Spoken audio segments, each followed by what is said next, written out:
Welcome to Apart Market Dynamics from MPF Research. I'm Jay Parsons. He's Greg Willett. And today we present one of our most popular features, the Rent Growth Leaderboard for 2014. Now, in our highlights for the U.S. apartment market overall, we talked about how rents climbed 4.7% year over year through 2014. And given that unusually big number, you'd expect to see some really big numbers at the metro level, and that is certainly the case. So, Greg, kick us off. We got to start with this list. All right, no surprises at the top of the leaderboard. I'm going to begin with the first four, and they're the same four that we talk about as the leaders every single quarter. In that number one spot is Oakland, with effective rates for new leases up 11.5% during 2014, and we will do a victory lap there because, in fact, Oakland was our prediction to be the country's rent growth leader over the past year. In the number two spot, the San Jose Metro at 10.5% annual rent growth. San Francisco is at number three with 9.8% rent growth. And Denver Boulder finishes off the top four. Rents there up 9.7%. Again, these have been at the top of the board for a while. There's not really a whole lot of new things to say about them. I will throw in one highlight about Denver, however.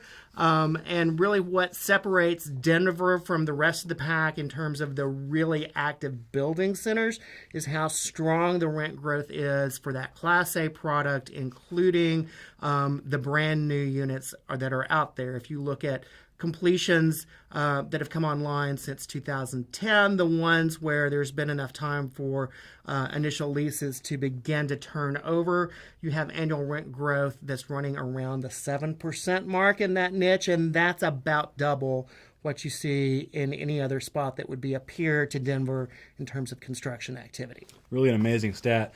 And going through the list from number 5 to 10 in terms of markets in the top 10, all of these have rent growth between 6 and 7%. And that's not a throwaway stat for you.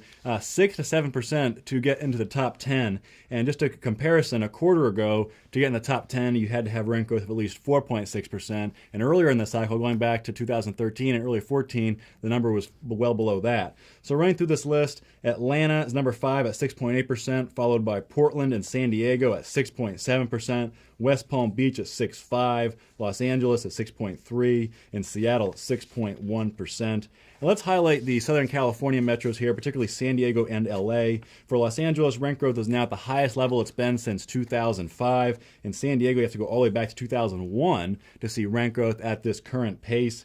And one of 2014's key regional storylines is really all this momentum that we're seeing across the SoCal region. Rent growth also tops the national norm in the Ventura-Oxnard area, as well as the Inland Empire. This Riverside San Bernardino market. Orange County's annual rent growth of 4.3% is a little bit below the U.S. number, but still a really good performance. And if you followed our previous commentary on SoCal, you know that we've said that long-term, we think that most of these markets, led by LA, are going to revert to lower rent growth than what they've seen in previous cycles. But for now, at least, they're certainly enjoying an initial surge, and we've seen some really good numbers there. The same is true in Atlanta. And Jay, normally at this point in the video, we talk about the markets that just barely missed making that top 10. There's a little bit of a difference this time in that there's some space between that top 10 and the next tier of markets. And the ones at the next tier tended to have rent growth just a hair over 5%. They include Fort Worth, Hartford, Houston, Nashville, and Sacramento.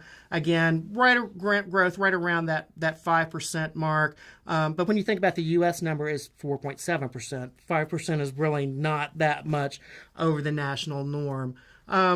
Within that group, we did have Fort Worth and Houston, so I'll highlight that this is the first time in a couple of years we actually haven't had some Texas markets in the top 10 performers, but really it's a matter of the rest of the country catching up to Texas more so than it is any real meaningful slowdown that we've seen in Texas to date, although we certainly do think that a slowdown is on the way for Houston, and we're actually going to be talking about that pretty soon in a video.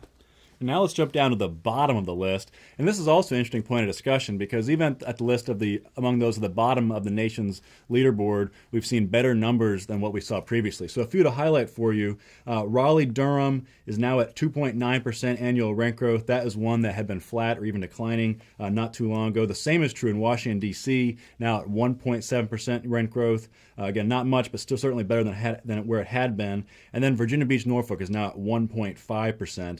So that leaves New York as the weakest of the big markets in terms of rent change in 2014. Preliminary figures for the calendar year of 2014 shows that rents are down 0.9%.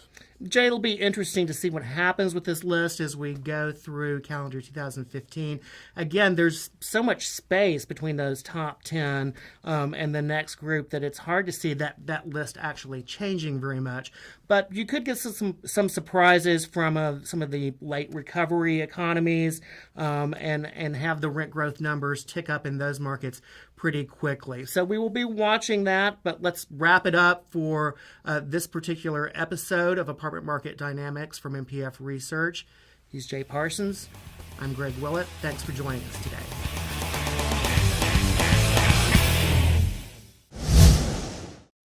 Want more? Go deeper with NPF Research's apartment market reports. From a national level, down to individual metros, to specific neighborhoods, MPF Research has been providing unparalleled apartment market intelligence to the multifamily industry for almost 5 decades. Learn more by contacting us at 877-284-4938 or visit www.npfresearch.com and click on Market Reports.